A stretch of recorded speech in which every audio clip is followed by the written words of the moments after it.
Study history में आपका स्वागत है। आज हम पढ़ेंगे नालंदा विश्वविद्यालय के बारे में। तो चलिए शुरू करते हैं।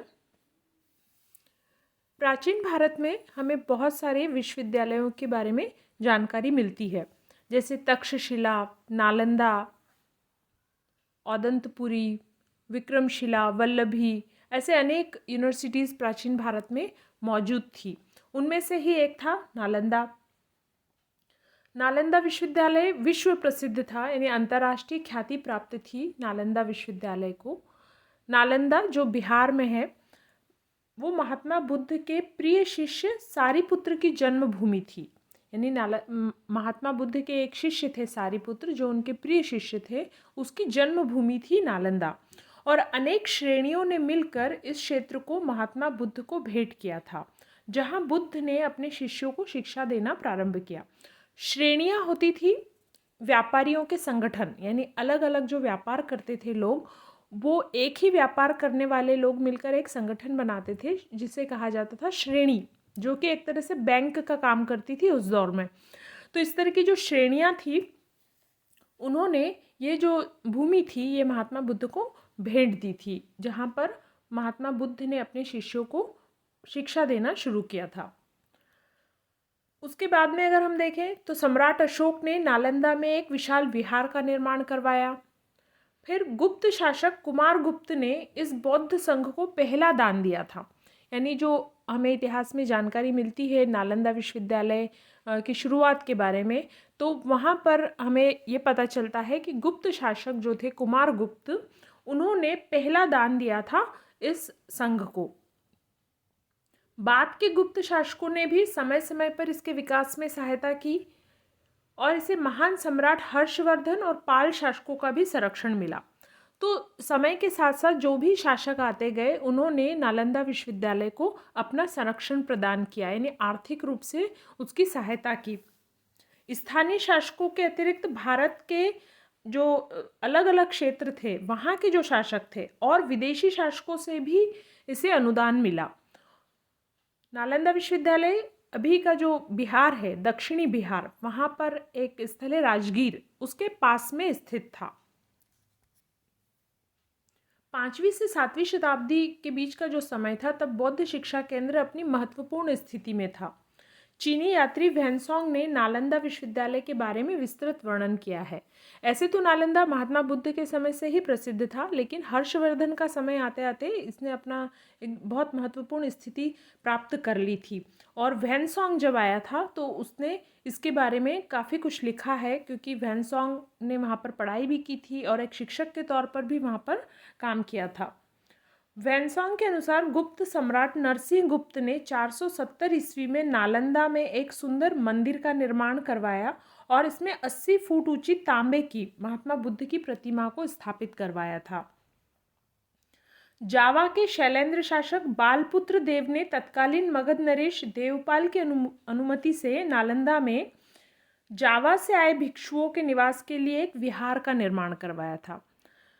तो बौद्ध धर्म के अध्ययन के लिए दूसरे देशों से भी भिक्षु आते थे, तो ऐसे ही जावा से भी जो भिक्षु आते थे, उनके रहने के लिए वहाँ पर एक विहार का निर्माण करवाया था जावा के शैलेंद्र वंश के शासक बालपुत्र देव ने।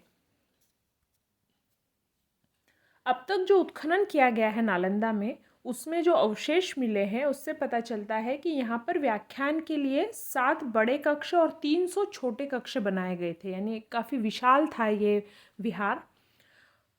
विद्यार्थियों के रहने के लिए छात्रावास की सुविधा थी, और ये विश्व का प्रथम आवासीय विश्वविद्यालय था। विद्यार्थियों से किसी प्रकार का शुल्क नहीं लिया जाता था। विश्वविद्यालय के खर्चे के लिए संरक्षक शासकों द्वारा 200 गांव निर्धारित थे, जिसकी आय से खर्चा चलता था। यानी जो यहाँ पर विद्यार्थी रहते थे, उनको कोई भी शुल्क नहीं देना पड़ता था रहने के लिए। और ये विश्व का पहला आवासीय विश्वविद्यालय था, जहाँ पर विद्यार्थी रहते थे, उनके लिए हॉस्टल्स थे, और उसका सारा जो खर्च है वो जो तत्कालीन राजा थे, उन्होंने ऐसे गांव दान के तौर पर दिए हुए थे इस विश्वविद्यालय को। तो उन गांवों से जो आमदनी होती थी, उसी से इस यूनिवर्सिटी का पूरा खर्च चलता था। विश्वविद्यालय का प्रशासन बहुत कठोर था। यहाँ प्रवेश के नियम भी बहुत कड़े थे, जिसके कारण प्रतिभाशाली विद्यार्थी ही प्रवेश पा सकते थे। प्रवेश के इच्छुक विद्यार्थियों को द्वारपाल से वाद विवाद में उत्तीर्ण होने पर ही प्रवेश मिलता था, यानी एक तरह से एंट्रेंस टेस्ट होता था उनका। तो ये प्रवेश परीक्षा जो पास करते थे वो ही यहाँ पर एडमिशन ले सकते थे। वैनसॉन्ग जब यहाँ अध्ययनरत था उस समय विद्यार्थियों की संख्या करीब 10,000 थी और इत्सिंग ने विद्यार्थियों की संख्या 3,000 बताई है। तो वैनसॉन्ग के समय बहुत बड़ी संख्या में यहाँ पर विद्यार्थी पढ़ते थे। उसके बाद जब इत्सिंग आया तो उसने यहाँ पर विद्यार्थियों की संख्या 3,000 बताई है। यहाँ पर अनेक अध्यापक थे जो एक समय में 10 विद्यार्थियों को शिक्षा देते थे। एक दिन में सभी विषयों के मिलाकर 100 व्याख्यान दिए जाते थे। वैनसॉन्ग ने यहाँ पर शिक्षक के रूप में भी कार्य किया था। इस अंतर्राष्ट्रीय ख्याति प्राप्त विश्वविद्यालय में भारत के विभिन्न क्षेत्रों के अलावा अलग अलग देशों से भी विद्यार्थी आते थे पढ़ने के लिए, जैसे जावा, कोरिया, जापान, चीन, तिब्बत, लंका, इंडोनेशिया, इन देशों से भी विद्यार्थी यहाँ आकर पढ़ाई करते थे। नालंदा विश्वविद्यालय में अनेक विषयों की शिक्षा दी जाती थी, परंतु बौद्ध धर्म की महायान शाखा का अध्ययन विशेष रूप से कराया जाता था। यानी नालंदा विश्वविद्यालय बौद्ध शिक्षा केंद्र था मुख्यतया, लेकिन यहाँ पर दूसरे विषय भी पढ़ाए जाते थे और यहाँ पाली भाषा में शिक्षा दी जाती थी। यहाँ हस्तलिखित ग्रंथों का एक 9 मंजिला विशाल पुस्तकालय था जिसका नाम धर्म यज्ञ था, जो 3 बड़े भवनों रत्नसागर, रत्नोदधि और रत्नरंजक से मिलकर बना था। यानी एक बहुत बड़ी लाइब्रेरी थी 9 मंजिला, जो कि 3 भवनों से मिलकर बनी हुई थी, रत्नसागर, रत्नोदधि और रत्नरंजक, जहाँ पर हस्तलिखित किताबों का संग्रह था। ऐसा कहते हैं कि 3 लाख से ज़्यादा पुस्तकें इस लाइब्रेरी में थी। समय की जानकारी के लिए जल घड़ी का उपयोग होता था। वैनसॉन्ग के समय इस विश्वविद्यालय के कुलपति थे शीलभद्र, जो कि एक महान आचार्य, शिक्षक और विद्वान थे। वैनसॉन्ग ने ये वर्णन किया है कि जब वो वहाँ पर था नालंदा विश्वविद्यालय में, तब वहाँ के कुलपति शीलभद्र थे। यहाँ पर भारत के प्रत्येक क्षेत्र के विद्वान शिक्षक के रूप में कार्यरत थे। वैनसॉन्ग ने अनेक विद्वानों का उल्लेख किया है, जैसे धर्मपाल, चंद्रपाल, गुणपति, स्थिरमति, प्रभामित्र, आर्यदेव, जिनमित्र, दिग्नाग, ज्ञानचंद्र आदि। इन विद्वानों के बारे में वैनसॉन्ग के वर्णन से हमें पता चलता है कि ये विद्वान वहाँ पर शिक्षक के तौर पर कार्य करते थे और ये अपने अपने क्षेत्र के प्रसिद्ध विद्वान थे।